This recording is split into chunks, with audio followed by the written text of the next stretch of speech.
In October of 2006, 18-year-old Nikki Katsouris died after crashing her father's Porsche 911 Carrera at more than 100 miles per hour on a California freeway. The impact was so catastrophic that her body remained strapped in the driver's seat, but her head was no longer attached. The scene was so graphic that the coroner advised her parents not to identify the body. But in the aftermath, 2 California Highway Patrol employees improperly leaked photographs of the accident that quickly spread across the internet, appearing on forums and shock sites. Strangers later began anonymously emailing the horrific images directly to the grieving Katsouris family. The family later pursued legal action against the California Highway Patrol, and in 2012 the state reached a settlement with them over the unauthorized release of the photos. In 1974, 6-year-old Gary Ray Hose ran away from home to escape alleged abuse from his parents. Police soon returned the boy to his household, but he was never seen again. Years later, his older brothers told investigators that their mother had beaten Gary to death shortly after he was brought back and buried his body somewhere on the family's remote desert property. Despite searches and the disturbing testimony, Gary's remains have never been found, leaving the case unresolved and the exact circumstances of his death unknown. In July of 2016, 17-year-old Mike Mansholt suddenly disappeared while exploring ancient catacombs on the island of Malta. 5 days later, his body was found at the base of a cliff, and investigators initially believed he had died in a fall, but the autopsy revealed disturbing inconsistencies. Despite the apparent fall, he had no broken bones, and examiners found that his internal organs were missing, removed through a large opening in the abdomen. Authorities were never able to explain how the organs were removed or what happened to them, leaving the circumstances of his death deeply unsettling and unresolved. Rape-kun was a Humboldt penguin at the Tobu Zoo in Japan, whose longtime mate Midori eventually left him for a younger penguin, leaving him largely isolated from the rest of the colony. But in 2017, the zoo placed cardboard cutouts of characters from the anime Kimono Zoo around the park, including one of Halulu, an anthropomorphic Humboldt penguin, inside his enclosure. Visitors soon noticed Rape-kun repeatedly standing next to the cutout for long periods, and even displaying what appeared to be courtship behavior toward it. Photos of the unusual bond soon went viral online, and the zoo eventually decided to leave the cutout inside the enclosure for him. Rape-kun died a few months later at about 21 years old, with the cardboard character still standing by his side. In December of 2025, a judge in Arkansas awarded joint custody of 6-year-old twins Eliana and Maverick Bialis to their father, Dr. Randy Bialis, after a full-day divorce hearing. Their mother, 40-year-old Charity Bialis, had represented herself in court and failed to convince the judge that Randy was abusive, despite the fact that earlier that year he admitted to strangling her in front of the children and pleaded guilty to third-degree battery, receiving a suspended sentence. Less than 24 hours after the custody ruling, deputies entered Charity's home after concerns were raised about the family. Inside, they found Charity and both twins dead to gunshot wounds. Investigators determined the home alarm had been deactivated from Charity's phone around 10 p.m. There were no signs of forced entry, and Randy's phone and vehicle records showed he was nowhere near the house. Authorities ultimately concluded that Charity shot Eliana and Maverick just days before she was scheduled to hand the children over to her ex-husband. In 2024 in Los Angeles, California, 23-year-old YouTuber Tumad, whose real name was Medea Siddiq, was found dead inside his home after a welfare check was requested when he'd gone silent for several days. Authorities discovered his body in a state of decomposition, indicating he had likely been dead for some time before anyone realized. The death was later linked to a suspected drug overdose, with reports of substances found at the scene. In the months leading up to his death, Tumad had posted increasingly erratic and concerning content online, including references to drug use and disturbing behavior. Despite having millions of followers and a massive online presence, he died alone unnoticed until the smell coming from his residence prompted concern. Donald Miller disappeared in Ohio in 1986 to escape debt and alcoholism, and was declared legally dead in 1994 so his ex-wife could collect Social Security benefits for their children. Years later, he resurfaced and appeared in court in 2013 asking to be declared alive again. The judge ruled that under Ohio law, a death declaration cannot be reversed after 3 years, meaning that despite standing in the courtroom alive, Miller was legally considered dead. As a result, he was left unable to get a driver's license, Social Security number, or legally work, effectively existing outside the system with no clear way to reverse his status. This preserved specimen shows a child's trachea and lungs with a single peanut lodged inside the airway. Small, smooth foods like peanuts are among the most common choking hazards in young children because they can slip past the throat and become wedged in the windpipe, immediately blocking airflow to the lungs. In some cases, the obstruction causes instant suffocation, while in others it leads to infection, swelling, or gradual respiratory failure if not removed in time. Foreign body aspiration remains one of the leading causes of accidental death in young children, since something as small as a peanut can turn fatal extremely fast. In 2007, a University of Tampa student was walking back to her dorm after a pirate festival when a man she had just met offered to walk her home. Once inside, he raped her and disappeared. Police quickly collected DNA from the scene, but for 14 years there was no match and the case went cold. That was until 2021 when the suspect Jared Vaughn made a critical mistake. He uploaded his DNA to a genealogy website to research his family tree. Investigators used that database to connect Vaughn directly to the crime scene. Despite facing a potential life sentence, Vaughn ultimately accepted a plea deal in 2022 that only resulted in probation and being registered as a sex offender. Here's why dozens of fishermen have lost body parts to a fish that was already dead. Wolffish have incredibly powerful jaws designed to crush shells and bones, but what makes them especially dangerous is that their bite doesn't always stop when they die. Even after the body is cut away, the head can still snap shut through lingering nerve reflexes, clamping down with enough force to take off a finger or other body parts. So in many cases, fishermen have reached down to grab what looked like nothing more than a discarded head, only for it to suddenly bite back from beyond the grave. This was the last photo taken of Juliana Marins after her fall on Mount Rinjani in Indonesia in June of 2025. The 26-year-old Brazilian tourist had plunged hundreds of meters down a steep ravine after being left behind while hiking near the crater. She survived the initial fall, and drone footage later showed her alive, moving and calling for help from a narrow cliff ledge where she remained trapped for 4 days. Rescue efforts were repeatedly delayed by thick fog, landslides, and the extreme terrain, leaving her completely stranded without any access to food or water. She was eventually found dead on June 24th, with an autopsy determining she died from severe internal injuries sustained in the fall. The case sparked widespread outrage, with her family accusing authorities and guides of critical delays and mismanagement. This was the moment a stray cat hung on for dear life from the upper deck of Hard Rock Stadium in Miami, barely holding on as thousands of people watched. It happened during a college football game when the cat slipped from the edge and ended up dangling several stories above the crowd, but fans below luckily reacted fast, stretching out an American flag just seconds before it fell. The cat dropped straight into it, bounced once, and miraculously walked away unscathed. This was the moment a woman came face to face with a silverback gorilla. Despite their size and strength, gorillas are generally calm and non-aggressive animals. In the wild, attacks are extremely rare and only happen if they feel threatened, cornered, or if someone challenges them. One of the biggest triggers is direct eye contact, which gorillas can interpret as a sign of aggression or dominance. That's why guides often tell people to stay still, avoid sudden movements, and never lock eyes with a silverback. Instead, looking slightly away and remaining calm signals that you're not a threat. The gorilla will typically observe, then move on. That was the sound of gunshots echoing through the streets during the siege of Sarajevo in the Bosnian War. During the siege, civilians lived under constant sniper fire from soldiers positioned in the surrounding mountains. Between 1992 and 1995, more than 10,000 people were killed in the city, including at least 1,500 children. Decades later, investigators finally uncovered extremely disturbing evidence suggesting some of those sniper positions were used for what became known as the Sarajevo Sniper Safari.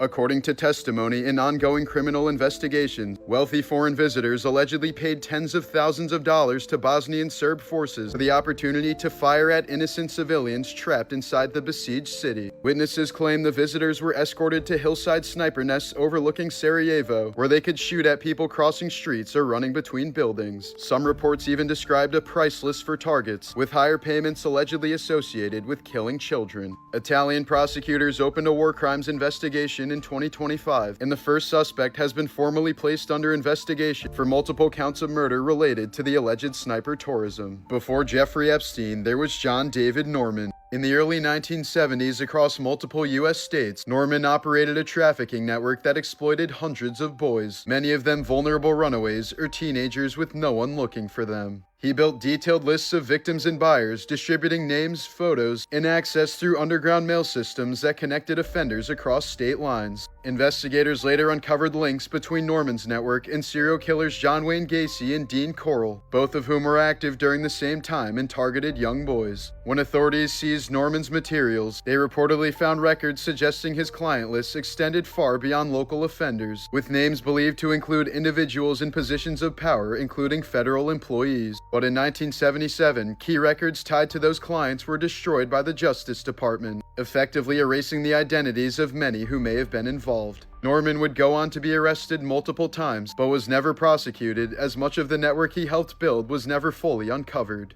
This was the moment a woman was attacked by her pet cat who'd been friendly for years, showing how animals that seem completely safe can suddenly turn without warning. In many cases like this, the aggression isn't random at all. Cats are extremely good at hiding pain, and when something is wrong internally, it can build up until they react suddenly and violently. Undiagnosed injuries, infections, dental disease, or even arthritis can cause them to abruptly lash out at the person closest to them. There's also something called redirected aggression, where a cat becomes triggered by something like another animal or loud noise, but ends up attacking their owner instead. Veterinarians say that sudden, uncharacteristic aggression in cats is often one of the clearest signs that something is medically wrong. In many cases, these attacks end with the owner needing stitches or hospital treatment.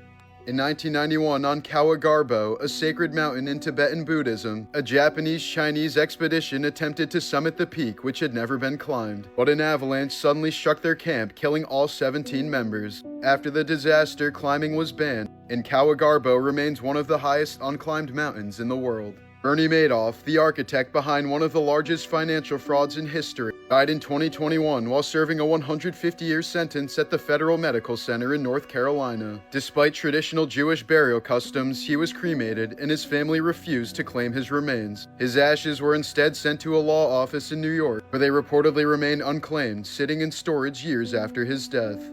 Morbid Facts, Part 943. During the 2020 COVID-19 lockdown in New Hampshire, a family was forced to say goodbye to their dying father through a window, as nurses in full protective gear stood inside his room. Unable to be with him in his final moments due to strict isolation rules, the nurses held up handwritten signs reading, "He is at peace, and we are so sorry," showing how the pandemic separated families even at the most dire moments.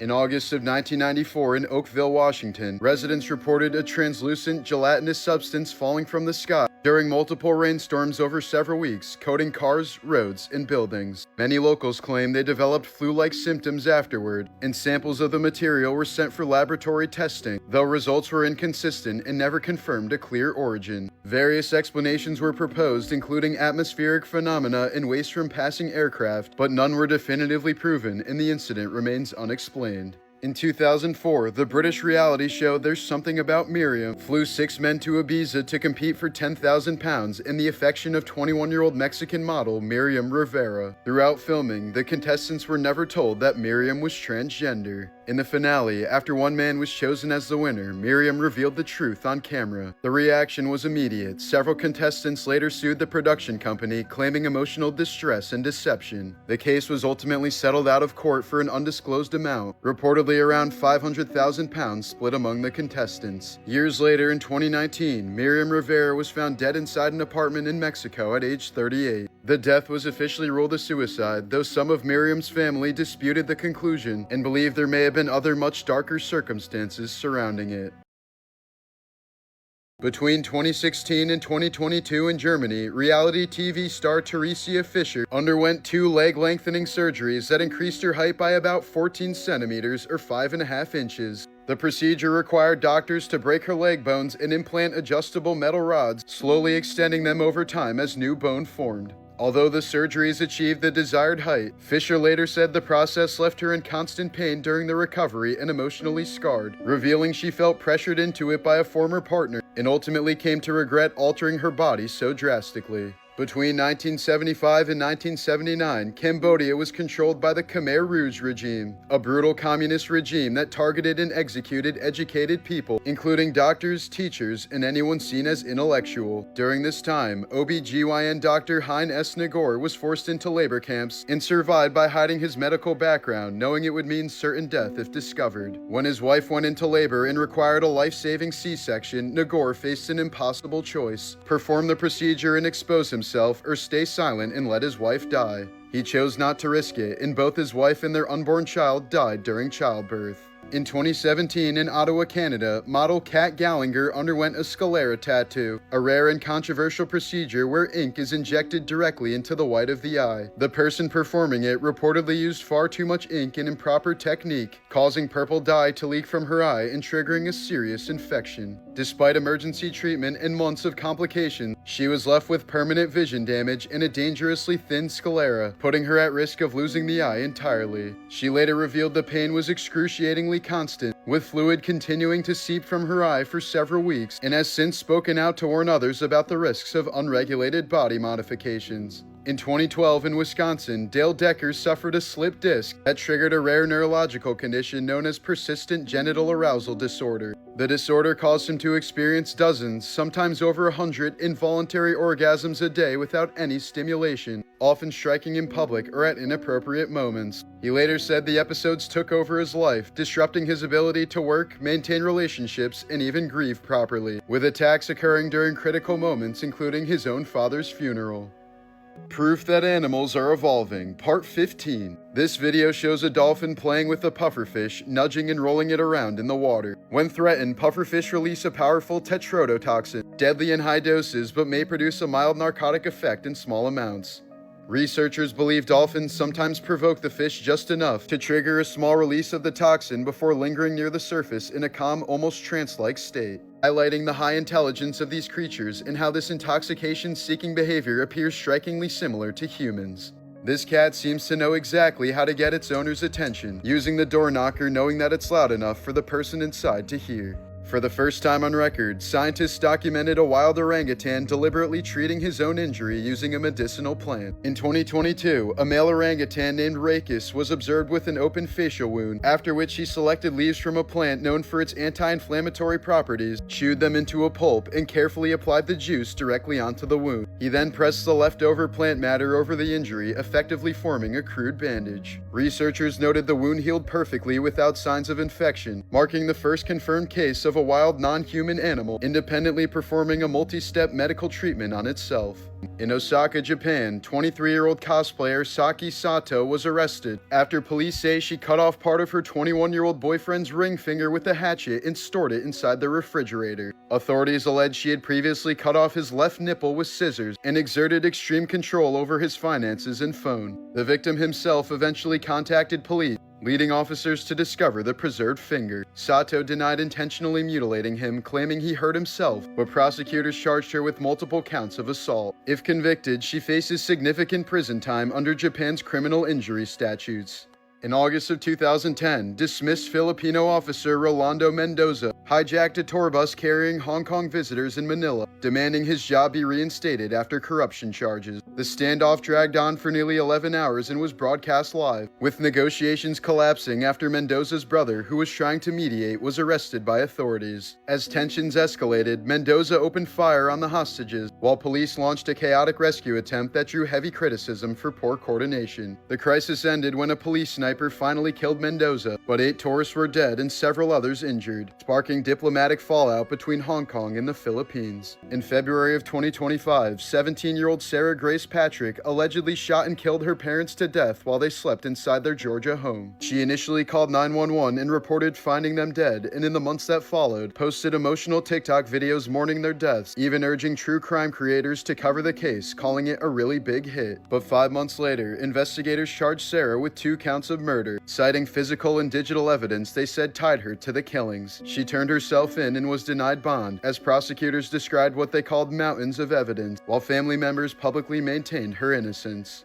In 1999, Japanese woman Namiko Takaba was found murdered inside the apartment she shared with her husband, Satoru. With no arrests and very few leads, the case went cold, but Satoru refused to let it fade. Convinced that future forensic technology would eventually expose the killer, he kept paying rent on the empty apartment for 26 years, preserving the crime scene exactly as it was. Bloodstains, footprints, and untouched evidence remained sealed inside, costing him roughly $145,000 over decades. But finally, in late 2025, advances in DNA analysis finally produced a match from the preserved blood evidence. The suspect was identified as a former high school classmate of Satoru, who allegedly harbored a long-standing grudge after he rejected her romantically. Confronted with the DNA evidence, she confessed after her arrest. Here's an incredible look at a 2,000-year-old Roman aqueduct that still carries water today. Hidden beneath the ruins of Smyrna Agora in Izmir, Turkey, this ancient underground channel was built during the Roman Empire to supply the city of Smyrna with fresh water. Using carefully engineered stone tunnels and gravity alone, Roman engineers directed water from nearby hills through passageways beneath the city. Remarkably, parts of the system still function nearly 2 millennia later, with water continuing to flow through the same channels built by ancient Roman engineers. Ferdinand Postman Cheval was a French mailman who spent 33 years building an enormous stone palace using nothing but the rocks he collected on his daily route. With no architectural training and only a wheelbarrow and simple hand tools, he worked night after night to assemble columns, towers, archways, and sculptures into a dreamlike structure he called the ideal palace. For the longest time, people in his village thought he was eccentric, but the finished palace was so extraordinary that France eventually declared it a National Historic Monument. Before he became Wolverine, Hugh Jackman was a struggling actor working kids' birthday parties as a clown named Coco, earning about $50 a gig. He's admitted he didn't even know any real magic tricks and was once told by a 6-year-old, "You're terrible." Jackman has said those early performances forced him to learn how to command a room, handle rejection, and keep entertaining no matter what, skills that would later define his stage and film career. In 1946, French designer Louis Réard named the bikini after Bikini Atoll, where the United States had just conducted atomic bomb tests. He chose the name deliberately, claiming the revealing swimsuit would have an explosive cultural impact similar to the atomic blast that had just shocked the world.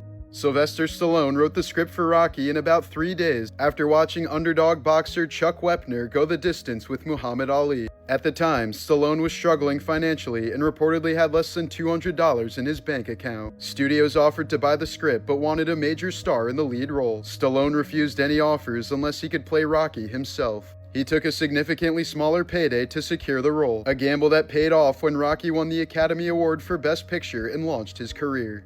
Here's your daily reminder to always lock your doors no matter what. This Ring camera footage was recorded outside an apartment in Orlando, Florida, where a man can be seen repeatedly trying to damage the doorbell cam with a knife before eventually giving up. Online viewers speculated the man may have been attempting to disable the camera before trying to break in, or possibly targeting a neighboring apartment without leaving video evidence. The woman who lives in the apartment said she later filed a police report, but officers reportedly told her there was little they could do at the time other than advise her to stay safe.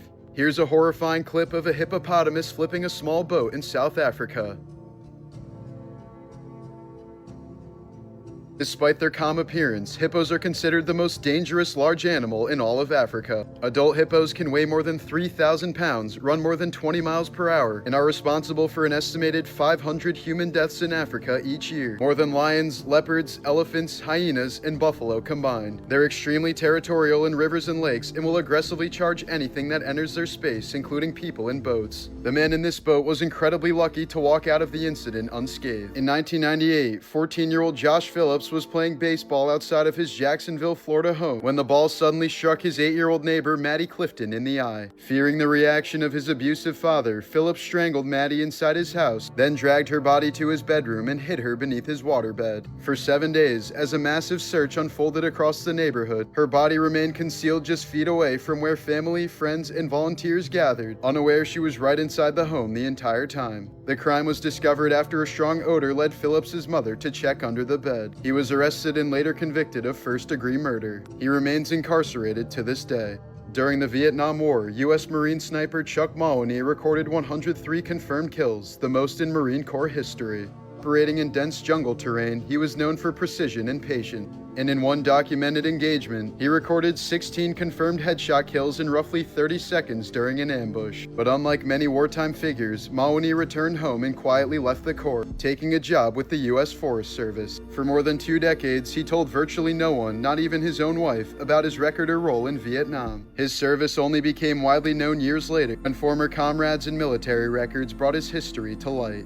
On March 4, 1994, beloved comedian John Candy died of a heart attack at the young age of 43 while filming for Wagons East in Durango, Mexico. Candy long feared he would suffer the same fate as his father, who had also died of a heart attack at a young age. After years of struggling with weight issues, heavy smoking, and earlier drug use, Candy died in his sleep in the middle of production for the film. His death stunned Hollywood, and he was so beloved that when his body was returned to Los Angeles, police took the extraordinary step of shutting down the notoriously busy 405 freeway so his funeral procession could pass uninterrupted, a tribute typically preserved for presidents and other heads of state. On September 24, 2005, Mark Dixie spent his 35th birthday drinking at a pub in London before walking the streets with a knife. In the early hours of the morning, he followed 18-year-old Sally Bowman as she returned home and stabbed her repeatedly outside her own front door. Her body was discovered just steps from safety. Dixie evaded arrest for 9 months until he was involved in an unrelated pub fight, and his DNA was entered into the national database, where it directly matched evidence from the murder scene. In 2006, he was convicted and sentenced to life in prison with a minimum term of 34 years. In July of 2012, 16-year-old Skylar Neese climbed out of her bedroom window after midnight to meet her 2 closest friends, 16-year-old Sheila Eddy and Rachel Schoaf, believing they were going for a fun late-night drive. But instead, they crossed into a secluded wooded area in Pennsylvania, put on hoodies and gloves they had brought with them, counted to 3, and stabbed her more than 50 times in what prosecutors described as a premeditated attack. Investigators later revealed the motive was disturbingly simple. Schoaf said they didn't like her anymore and didn't want to be friends. For months after her disappearance, both girls publicly mourned her on social media, posting heartfelt tributes while knowing exactly where her body was. The case unraveled when Schoaf finally confessed and led authorities to Skylar's remains. She was sentenced to 30 years to life and was eligible for parole in 2023, but remains incarcerated after being denied release. Sheila Eddy received a life sentence and becomes eligible for parole in 2028.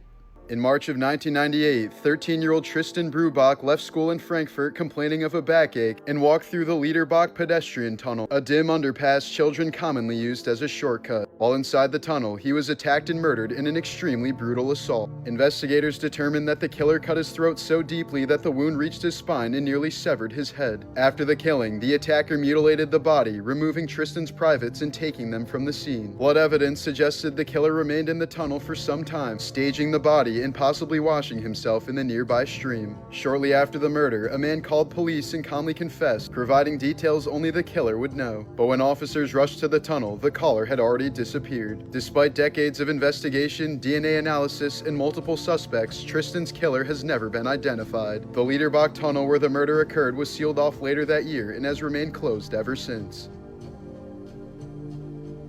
In 1992, 16-year-old Suzanne Capper was lured to a house in Manchester by people she thought were her friends. But for nearly a week, they tortured and humiliated her, breaking her arm, pulling out her teeth, shaving her head, and scrubbing her skin off with a wire brush before forcing her into a bathtub of disinfectant. They blasted tapes of the movie Child's Play to torment her, then drove her to a field, doused her in gasoline, and set her on fire. Suzanne survived for long enough to name her attackers before dying in the hospital 4 days later. 6 people were convicted for the heinous crimes. 4 received life sentences, including 2 women who were just 17 and 18 at the time, while the 2 remaining men were given lengthy prison terms. That was when 25-year-old Erica Mae Butts was hyperventilating in court after receiving a life sentence for the death of 3-year-old Serenity Richardson in 2011. Prosecutors said the girl was repeatedly abused inside a South Carolina home, including being struck with a belt several times after wetting herself. When she was finally taken to the hospital, doctors documented extreme bruising and severe injuries across her body, and she later died from the trauma. Serenity had been left in Erica's care while her mother was trying to relocate. Another woman living in the home, Shanita Latrice Cunningham, was also charged in the case. Both women entered guilty pleas to homicide by child abuse and were sentenced to life in prison. They responded by collapsing in the courtroom, making a scene and crying hysterically before being dragged out.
In 1993, Sicilian Mafia boss Giovanni Brusca ordered the kidnapping of 12-year-old Giuseppe Di Matteo to silence his father, a former mob insider who had begun cooperating with authorities. Disguised as police, captors lured the boy away, promising to reunite him with his dad. He was held for 779 days in degrading conditions, often caged, beaten, underfed, and moved between hideouts, while photos of his suffering were sent to pressure his father into silence. When testimony continued, Brusca ordered the kill, dismissing the boy as the puppy. Giuseppe was strangled and his body dissolved in acid to erase all evidence. The murder shocked Italy because it shattered the long-promoted myth that the Mafia followed a code of honor that spared all children. But investigators in later trials revealed that this was never truly a rule, and Giuseppe's death became one of the most disturbing symbols of the Mafia's retaliation tactics during the 1990s crackdowns. In 2019, police uncovered an abuse case at the Danby House nursing home in North Carolina after staff were caught recording and encouraging violent confrontations between elderly residents with dementia. Investigators said workers laughed, filmed, and allegedly urged a 73-year-old man to attack a 70-year-old woman, shouting instructions like punch her in the face while she cried for help. Both residents required constant care and couldn't fully understand what was happening, turning a supervised environment into exploitation for entertainment. The footage led to criminal charges and renewed scrutiny over how vulnerable patients in long-term care facilities can be manipulated by caregivers.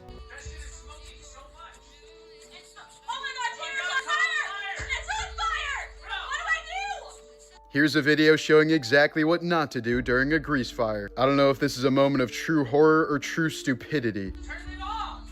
Turn it, what the fuck? What do I do? Bro, turn it off! Turn it off! Tanner, hurry up! Tanner, turn it off! Tanner, turn it off! I don't know what to do! Grab it! Grab it! Turn it off! Grab it! Tanner! Grab it! Tanner! Oh my god, Tanner! What is it? Tanner! What is it? Oh my god, Tanner! Tanner! I don't know what it is! It's up there!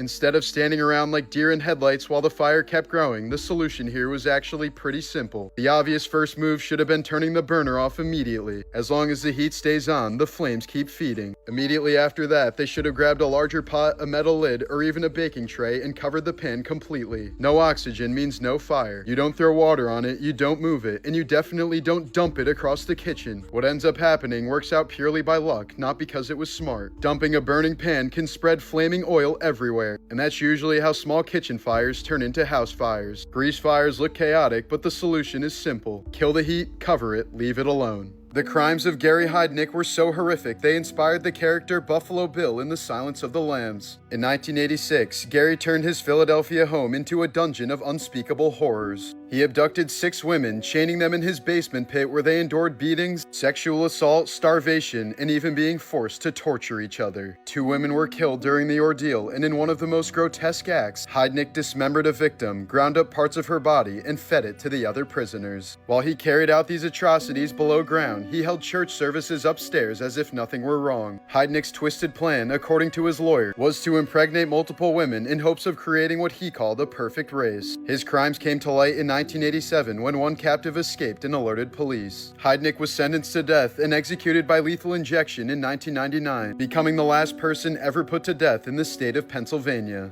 Scientists have captured the oldest living vertebrate on Earth drifting through near black Arctic waters, a Greenland shark moving slowly through the depths. Clear footage of these sharks is extremely uncommon because they live so deep and in low light. Scientists believe some can live for centuries, with eye lens analysis suggesting lifespans up to 400 years and possibly even closer to 500. They only grow about a centimeter per year, yet can still reach lengths over 20 feet, and females may not reach sexual maturity until around 150 years old, one of the slowest life cycles ever recorded. Many carry parasites that eventually damage their vision, yet they still hunt using scent and vibration. If the highest estimates are correct, this animal could have been alive since the 1500s, moving through the ocean long before the Pilgrims sailed to America. Here's some footage from an actual other world, captured by a robotic rover crawling across the surface of Mars nearly 225 million miles from Earth. What you're seeing isn't a traditional video recording. It's a splicing of thousands of individual photos stitched together into a moving panorama, since rovers don't record footage the way cameras on Earth do. Every frame has to survive extreme cold, radiation, and dust before being sent back as radio signals traveling through space. You're looking at terrain no human has ever touched, ancient rock formations and dry landscapes that may have once held water, captured piece by a machine made by humans exploring a silent planet.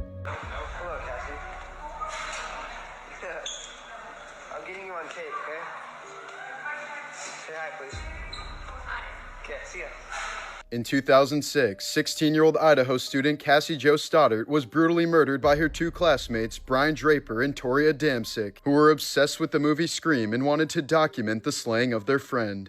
We're going to make history. We're going to make history. We found our victim, and sad as it may be, she's our friend. But you know what? We all have to make sacrifices. That night, Cassie was house-sitting for her aunt, and her boyfriend invited the boys over since they were all friends, unaware that they were plotting her death. While pretending to hang out, Draper quietly unlocked the basement door before they left. When Cassie's boyfriend had to leave hours later, the pair returned in masks, cut the power, and slammed doors to terrify her before sneaking upstairs. Cassie fought desperately, but the boys stabbed her over 30 times, leaving her to die alone in the pitch-black darkness. Just killed Cassie. We just left her house. This is not a fucking joke. I stabbed her in the throat and I saw her lifeless body just disappear. Dude, I just killed Cassie. Both were sentenced to life in prison, though Adamczyk continues to insist he's innocent, and his mother still believes him despite the chilling videotapes that helped seal their fate. She waited 63 years for the love of her life to return home. In 1950, U.S. Army Sergeant Joseph Gant went missing during the Korean War, and his wife Clara was told only that he may have been taken prisoner. Refusing to give up hope, she never remarried and kept a light burning on her porch for more than 6 decades, telling everyone she was still waiting for Joe. Finally, in 2013, his remains were identified and returned to Los Angeles in a flag-draped coffin. At 94 years old, Clara stood weeping as she welcomed him home, her lifelong vigil ending in both heartbreak and closure. This was the last photo taken of 31-year-old Landre Sylvester in July of 2021, as he walked out of Cook County Jail after posting bail, unaware it would be his final steps. Just minutes after his release, multiple gunmen leaped from 2 cars and opened fire in a calculated ambush, riddling his body with up to 64 bullets in front of stunned witnesses. Police noted Sylvester's ties to local gangs, and many believe the hit was gang-related retaliation, but with no arrests ever made, the case remains officially unsolved. Danny Masterson, best known for playing Stephen Hyde on That 70s Show, lived a double life that ended in one of Hollywood's darkest scandals. In 2023, he was convicted of raping 2 women in the early 2000s, crimes he had long denied while reportedly using his fame and influence in the Church of Scientology to silence his victims. The women testified that the church pressured them not to report him and even tried to discredit them when they did. Masterson was ultimately sentenced to 30 years to life in prison, a staggering downfall for a sitcom star once seen as a laid-back cultural icon. In 2025, 6-year-old Gunnar Hyatt of Mount Carmel, Illinois, died just days after his birthday when he suffocated from inhaling helium out of a Mylar balloon. Investigators say the cause was consistent with helium inhalation, a danger many parents don't realize can kill within minutes by displacing oxygen and cutting off blood flow to the brain. The Wabash County coroner used the tragedy to warn that oversized helium balloons, often seen as harmless party decorations, can become deadly when inhaled, a reminder of how quickly something festive can turn fatal. In 2006, comedian Bill Maher sparked backlash after attending a Halloween party dressed as Steve Irwin, wearing a khaki outfit with a fake stingray barb through his chest just weeks after Irwin's real-life death. Irwin had died that September while filming a documentary when a stingray's barb pierced his heart, making the costume feel especially raw to fans and the public. Marr later defended it as dark humor, arguing that risk comes with working around wild animals, but critics called it disrespectful and too soon, turning the outfit into one of the most controversial celebrity costumes of the era. A 49-year-old man in Romania caused a devastating accident in 2016 while cutting firewood with a neighbor after the two had reportedly been drinking together. Authorities said he mishandled a running chainsaw during what witnesses described as joking around, striking the 53-year-old victim directly in the groin. The man was rushed into emergency surgery with catastrophic injuries, but doctors were unable to save his floppy Johnson. Investigators treated the incident as a reckless accident rather than an intentional attack, a grim reminder of how alcohol and dangerous objects can quickly turn a fun night into a life-altering tragedy. In October of 2015, 21-year-old Dutch medical student Sophia Koetsier vanished while on a Ugandan safari after stepping away for a bathroom break just a short distance from her lodge. About 3 weeks after she disappeared, searchers found her belongings in eerie condition. Her purse and one shoe neatly placed on the ground, while the other shoe was never recovered, scraps of her fabric tied to branches like trail markers, and her underwear bizarrely hanging 15 feet high in a tree. No blood, remains, or sign of a struggle were ever found, as authorities quickly wrote it off as a wild animal attack, though experts noted that predators don't hang underwear in trees or arrange items so deliberately. Her mother has spent years fighting the official explanation, describing how it felt like the earth had simply swallowed her up, since not even a single fragment of a bone has ever been recovered. Nearly a decade later, Sophia's disappearance remains one of Africa's most haunting safari mysteries. Futoshi Matsunaga was a Japanese serial killer who turned psychological control into a weapon, forcing victims to torture and even murder their own family members through threats, isolation, and extreme brainwashing. Operating in the late 1990s, he targeted vulnerable households, took control of their finances, and used staged punishments to break people mentally until they obeyed him out of fear. Investigators later revealed that several killings were carried out by victims themselves after prolonged coercion, creating a chain of violence where family members as young as 5 years old were forced to turn on each other. Several bodies were dismembered and destroyed to erase evidence, leaving little physical trace until a survivor escaped and alerted police. Matsunaga ended up being sentenced to death in 2005, and the case remains one of Japan's most extreme examples of serial manipulation. In 1996, Robert Downey Jr.'s drug addiction spiraled into one of Hollywood's most infamous meltdowns. After a cocaine binge, he wandered into a neighbor's home completely naked, believing it was his own house, and fell asleep in a child's bed. The family found him passed out the next morning and called police. It became the defining moment of his downfall before his miraculous comeback as Iron Man years later. In 2007, an elderly man charmed staff members at a Belgian bank by bringing them chocolates and posing as a wealthy investor. After months of building trust, he was given VIP access to the Diamond Vault, then vanished with $28 million in diamonds. Investigators later found his identity was fake, and neither he nor the jewels were ever seen again. In 2013, a California woman named Etta Lopez waited outside a county jail for hours just so she could slap a deputy in the face and get arrested. When officers asked her why she did it, she calmly admitted that she wanted to go to jail to quit smoking, since she knew tobacco wasn't allowed behind bars. Her plan worked. She was immediately arrested, charged with battery of an officer, and sentenced to 63 days in jail, all to kick her nicotine addiction the hard way.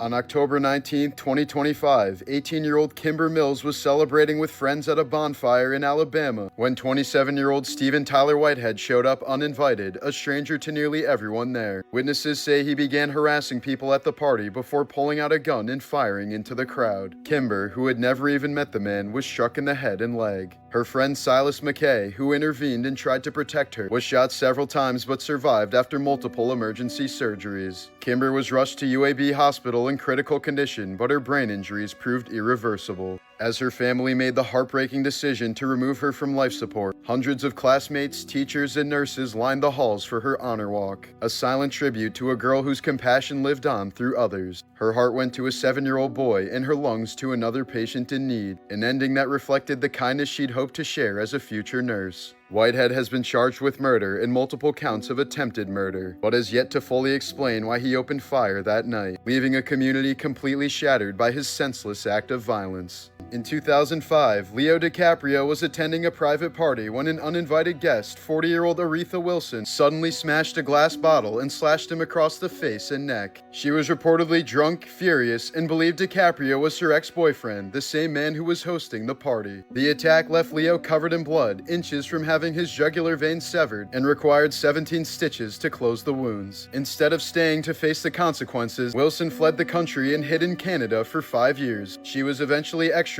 back to the US, where she pleaded no contest to assault with a deadly weapon and was sentenced to 2 years in prison, an incredibly light punishment considering she almost killed one of the most famous actors in the world over mistaken identity. Robert Lawrence Jr. made history in 1967 as America's first black astronaut, and he did it with unmatched skill. He held a PhD, was one of the Air Force's top test pilots, and was on track to become the first black man in space. At his first press conference, a reporter tried to joke by asking if he'd have to sit in the back of the spacecraft, and Lawrence shut it down with, "We're all officers, we all sit in the front." But less than a year later, his life was cut short during a high-speed training mission when another pilot misjudged a maneuver. Lawrence ejected, but his parachute failed to deploy properly, and he slammed into the ground, dying instantly at just 32 years old. The program was canceled soon after, and Robert Lawrence Jr.'s name was nearly lost to history.